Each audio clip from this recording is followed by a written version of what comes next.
we will see large numbers of poor people and specifically blacks going to jail and to prison, and they will not have a chance.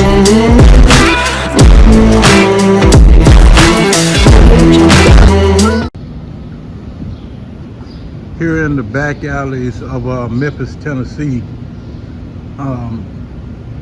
I just wanted to take a few minutes and just show you that even in a city where there are nice neighborhoods, even in a neighborhood where there are nice expensive apartments, we still have areas where there are people who are living homeless, and there are spots where there is still people that suffer in silence.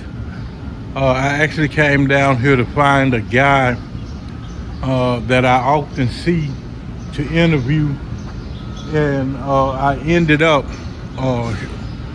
wanting to take footage of this just to show that there are still areas, and we're in downtown Memphis, and we're in an area where there are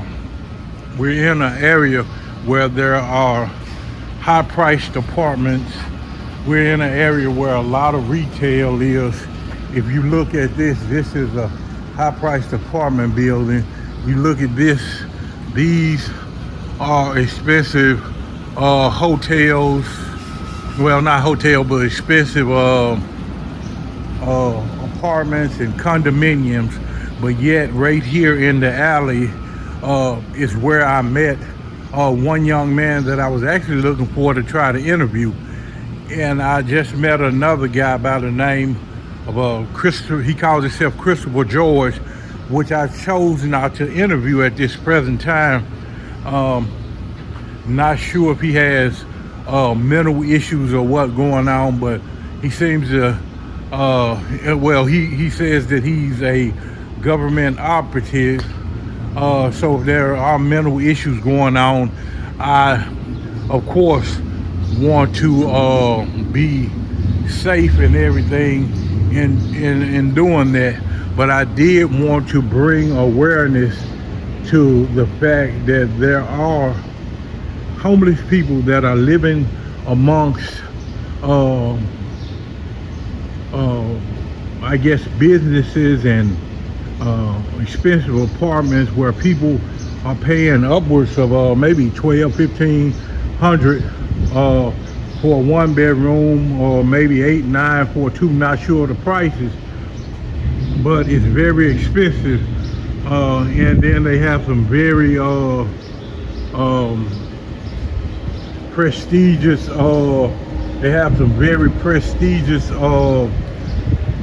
restaurants and everything that are down here. And yet you got people who are living down here who are homeless. And at some point we have to know, or we have to believe, that they will begin to move these people out, and they will be further disenfranchised, and they won't have a place to stay. As the city undergoes a change and goes through gentrification, then this will begin to happen.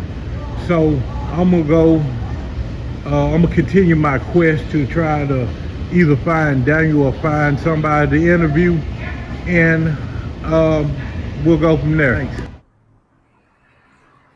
All right, this is the YouTube channel Purpose World, and I'm here with, what's your name? Terrence Morris. Terrence Wall? Morris. Yeah. I'm here with Mr. Terrence Morris, and I'm doing an interview with him. We are using the backdrop. For the backdrop today is the Union Mission. And I was just talking to Mr. Morris. Mr. Morris said he's been homeless now for about a month. He was banned from the Union Mission or whatever. Mr. Morris, let me ask you a couple of questions just to set a foundation. First and foremost, how did you become homeless? I was staying with my mother and I left her to go to the mission. Okay, all right. Let me ask you a question. And like I said, any question I ask is not meant to demean or anything. Is there any drug use? Do you use any type of drugs? No, sir. Okay. And you've been homeless about a month. How about any mental issues, anything like that? Yes, sir. I got schizophrenia. Schizophrenia, okay. And see, that's a big thing. We want to, all of it goes together. And you do get, like you say, you do get a monthly check, right? Yes, sir. Okay. And now, the thing with the Union Mission, they barred you from the Union Mission. Why? Because I peed on the sidewalk. Because you peed on the sidewalk. Would they not let you in there to use the facility? No, sir. Okay, so you had to go. Now, at the same time, was this just an isolated incident, or was this repeated behavior? Isolated. It was an isolated incident. Okay. The time that you spent in the Union Mission, give us a glimpse of how that looked. What do you think of the services? What do you think about what goes on in there? What do you think about what the services they provide to the homeless? They're good. They're good. Yes, sir. Okay. How does the procedure go now? Now, when I was there, it was free. When it was inclement weather, like really cold. Yes, sir. It's still free? It's free up to 2 o'clock. Then you have to pay $6. Okay, you pay $6 after that. Okay, when you come in, you're allowed to take a shower. Yes, sir. You're allowed to, do they have a closed closet? Yes, sir. Okay. And do they still have that program that you can go to, like for the ones that's on drugs? Yes, I think sir. out in North Haven. Yes, sir. Oh, they do. They do. That's good. Because I've seen them grow from what used to be that little building, which is right there, all the way to what is now this, and then they have something over there. So they're definitely getting some type of finances, whether it's donation, whether it's government money or not. And it's a good thing that they are putting them through uses. I've heard mixed emotions about that, and you know it's gonna be that. What is your being homeless now? What is your main concern? Is it food? Is it clothing? Is it, I know shelter's a big thing off It's top. clothing and food. Clothing and food. Just then we got a chance to look at we got a chance to meet people that rolled up and they're riding around in a bus and passing it out. And that's awesome. I love that. I love the fact that, we have people who are combating it, and just like I'm trying to bring awareness to it, I'm glad that I met them so that I could partner with them, and I'll be giving them a call. Now, you said, did they say how long you were barred? For a year. For a whole year. Wow. I don't know anything about it, so I won't judge it, but a whole year for an isolated incident. So now what is your plan? Since you can't go to the mission, then what's your next step? I went to the VA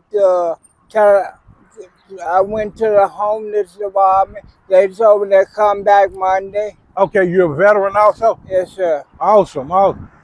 You are what branch were you in? Marine Corps. Thank you for your service, sir. Yes, sir. Also, I'm a veteran also, so those are two things that are close to my heart. Homeless people, veterans, you know what I'm saying? We serve, so we shouldn't be out here like this, you know what I mean? Yes, and that's what I'm actually trying to, raise awareness on not only veterans, but everybody, because this thing is growing and it's only going to get worse.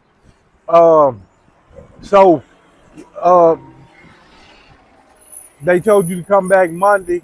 Yes, sir. Have you ever used the VA services before? Yes, sir. Are they will they give you a place to stay and house you and everything? Yes, sir. That's why I gotta go back Monday. Oh, okay, awesome. Now you said that you suffer from schizophrenia. Do you take medicine? Yes, sir. Okay. Is it managed by anybody, case manager, anything? No, sir.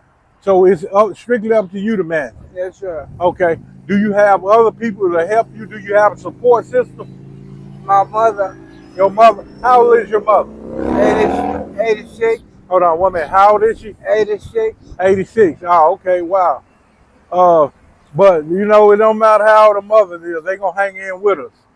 Um, well, I do appreciate, man. I do appreciate you talking to me. You know, like I said, I don't do really long videos. I just really touch bases with a lot of people and see the different things that they think.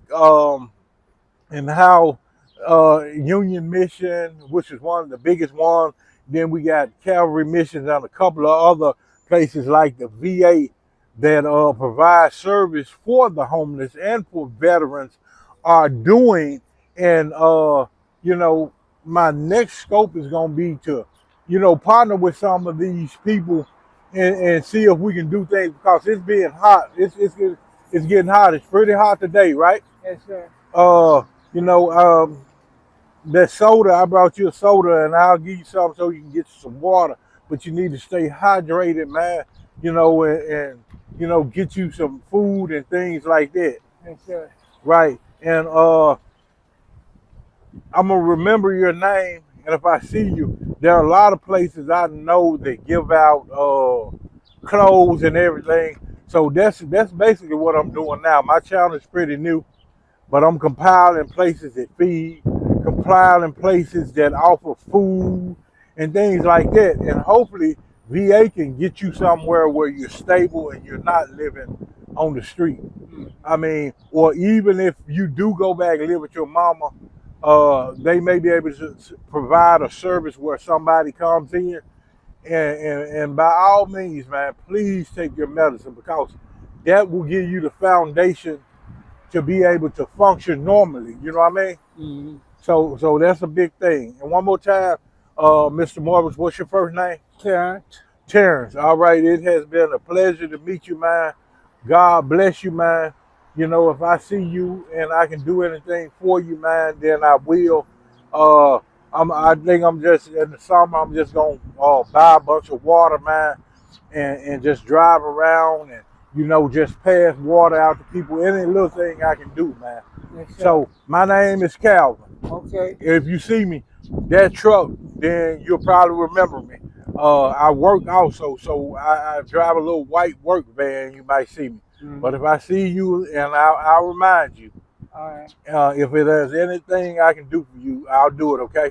Yes, sir. And hopefully this channel will start to make a little noise and we can, you know what I'm saying, get things in place to help those who want help. And you seem like you want help. Yes, sir. So, I mean, even the ones that don't want help, you know, we'll do what we can until they come around and want help, man. Yes, sir. So I do appreciate it, man. And God bless you, okay? Yes, sir. All right, Mr. Terrence. I thank you, man. I love you, brother. Yes, sir. All right.